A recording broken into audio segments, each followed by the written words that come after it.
गुलाम सुंदरी को अपनी बीवी बनाकर खूबसूरत घर वापस लाता है और उसे बादशाह से मिलवाता है। लेकिन बादशाह जैसे ही सुंदरी का चेहरा देखता है, यकदम हैरान रह जाता है और फौरन गुलाम से कह देता है, गुलाम, तुझे सुंदरी को तलाक देना होगी। गुलाम भी यकदम हैरान होकर पूछता है, मैं सुंदरी को तलाक क्यों दूं? तब बादशाह गुस्से में कहता है, क्योंकि सुंदरी मेरी मोहब्बत है और तेरी हिम्मत कैसे हुई मेरी मोहब्बत को मुझसे छीनने की। लेकिन गुलाम साफ इनकार कर देता है सुंदरी को तलाक देने से। बस फिर क्या था, बादशाह गुस्से में गुलाम को बहुत मारता है।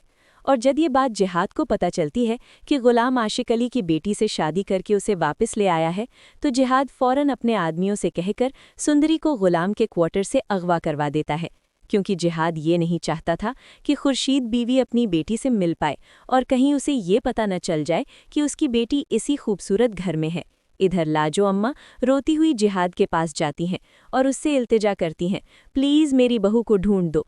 लेकिन जिहाद उल्टा लाजो पर ही ज़बरदस्ती करते हुए कहता है, खबरदार, आज के बाद अगर इस लड़की का नाम भी हवेली में लिया तो अंजाम बुरा होगा। लेकिन इसी वक्त खुर्शीद बीवी जिहाद को लाजो से बात करते हुए सुन लेती हैं और खुर्शीद को शक हो जाता है कि जिस लड़की की बात जिहाद कर रहा है, हो न हो वो मेरी ही बेटी हो सकती है। इसलिए खुर्शीद बीवी सीधा बादशाह के पास जाती है और उसे बताती है कि जिहाद ने ही उस लड़की को अगवा किया है जो गुलाम की बीवी है। खुर्शीद कहती है, मैं उस लड़की से मिलना चाहती हूँ।